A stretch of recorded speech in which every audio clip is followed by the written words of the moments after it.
Hello guys, mapagpalang araw sa ating lahat. Welcome back sa aking YouTube channel. Ngayon magbibigay na naman tayo ng video reaction dito sa mga naglalaganap ng mga issue tungkol dito sa Duterte, lalong-lalo na sa mga kayamanan nila na yun nga kay former President Rodrigo Duterte nung pumunta nga siya sa Quadcom ay mahirap lang daw siya at yung inaasahan niya lamang ay ang kanyang pensyon at wala daw siyang pangbayad sa ticket pa eroplano. Pero nagulanta nga lang lahat at nabulabog nga nung dumalaw nga itong si Kitty Duterte at si Hanilet sa Dahig, kung saan nga doon nakakulong itong si Duterte at dahil nga magbe-birthday nga siya nung nakaraang araw, March 28, kaya nandoon yung mag-ina.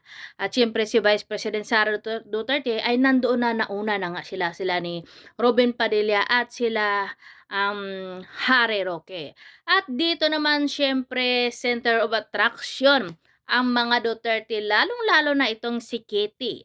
Dahil napansin nga nila ang suot na kwintas na nagkakahalaga lamang na 300 to 400,000. Yung kwintas niya na napakasimple pero malaki ang halaga.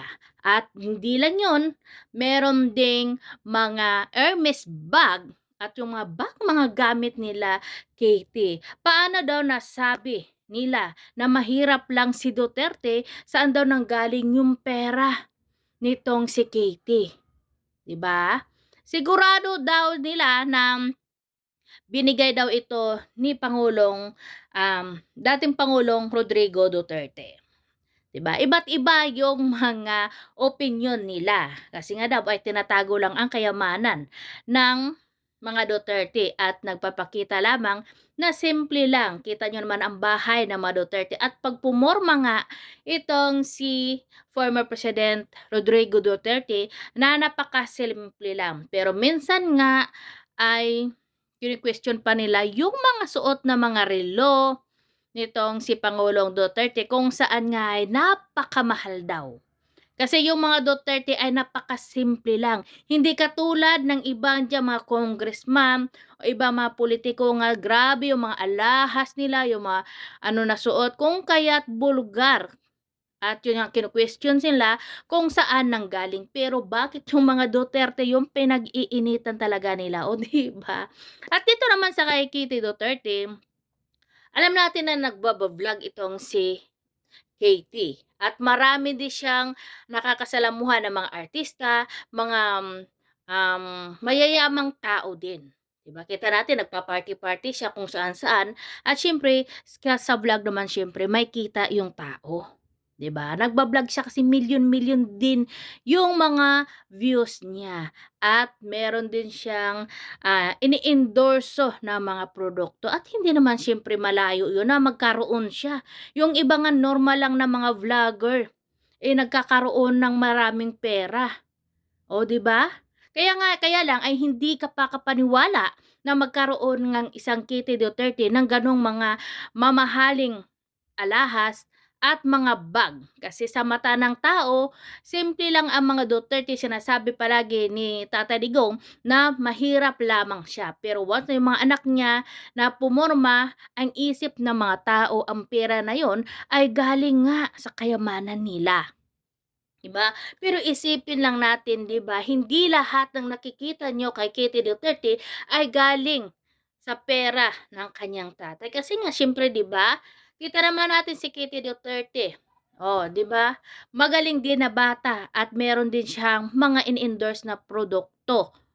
Kaya hindi rin malayo na kumita siya. Ayun pa nga sa iba dito na kahit registered nurse na lang daw ang kanyang nanay, sinitong si Kitty na si Hanilit, ay hindi niya daw makikita yung pera na yun. Pero sa experience natin bilang vlogger, sa mga vlogger na yan, simpleng mga vlogger lang, sumasahod sila ng libo-libo, minsan nga milyon pa ang kanilang sinasahod sa pagba-vlog.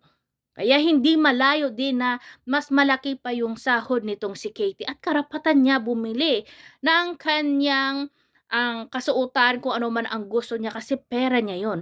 At hindi tayo magpadalos-dalos ng ating masasabihin kasi nga naman ay hindi natin nakikita na galing ngayon sa kayamanan ng mga Duterte. At meron pa ngang balita na ayon sa kanila ay puwede dang i-freeze ng ICC yung mga kayamanan ng mga Duterte. Grabe 'di ba? Napakatalino nila kasi nga may lumalabas na mga bali-balita na itong si Trillanes daw ay ibinulgar nga ang mga kayamanan ng mga Duterte kahit noon pa talaga ewan ko kung bakit mainit yung ulo nitong si Trillanes sa mga Duterte.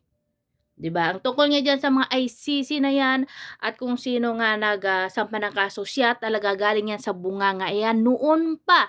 At 'yun nga nangyari na ngayon at ito na naman ang kanilang pinutakti itong si Kitty Duterte at yung mga kayamanan ng mga Duterte. Kasi nga hindi sila naniniwala na walang pera yung mga Duterte. Dito nga sa interview ni Maharlika kay Hanilit ay meron daw mga tao doon na nagpapanggap na nurse tapos humihingi ng financial na tulong. Ayon nga dito kay Hanilit ay hindi nila gagawin yun. Kahit na wala na silang pera, mangungutang sila pero hindi nila kayang gawin na manloko or humingi ng financial sa ibang tao. At nakikiusap kasi nga wag na lang daw nilang gamitin yung nangyari ngayon sa panloloko ng ibang tao. Kung nangangailangan at nangangailangan kayo ng financial at wag yun naman gamitin yung kanilang um, nararanasan ngayon na humingi ng financial nga sa ibang tao. Kasi nga sinabi nitong si Maharlika na merong daw lumapit sa kanya na yun nga humingi nga ng tulong na nurse, yung pala ay hindi pala nila alam yun at hindi nila ang gawin yun kahit ano yung mangyari. Kasi yung iba kasing mga kapwa nating Pinoy ay sinasamantala yung ganong pagkakataon na kunwari ay humihingi sila ng financial na tulong yung mga Duterte. Oh, 'di ba? Para sa gano'n ay masiraan din yung mga Duterte. Kunwari lang siyempre 'di ba? Ngayon naman kasi ay kahit sino ay puwedeng gumawa ng hindi maganda sa mga Duterte. Dahil nga gustong-gusto nilang pabaksakin yung mga Duterte. Lalong-lalo na nga ngayon 'di ba na nakulong na nga itong si Tatay Digong sa dahig at ngayon naman ang minamadali ngayon nila na naman na mapakulong o mapatanggal o ma-impeach nga itong si Sara Duterte dahil nga sa takot na sila sa maaaring mangyari at nayanig na nga ang buong mundo dahil nga rin sa birthday lang nitong si Tatay Digong kung saan nga Luzon, Visayas, Mindanao at ibang parte ng mundo nga sila naroroon ay andon yung todo suporta ng mga tao para kay Duterte. Kaya natatakot na sila sa maaaring mangyari kaya lahat na lang ng paninira ay ginagawa nila para nga masira yung mga Duterte. Pero ang tanong, magtatagumpay kaya sila? Kita naman nila kung ano yung ginawa nila at kung ano ang naging resulta dito nga sa nangyaring pagkulong nila kay Rodrigo Rua Duterte. Kaya hintayin na lang natin guys kung ano pa nga ba ang mga latest update or mga pasabog nila dyan sa pamilya Duterte.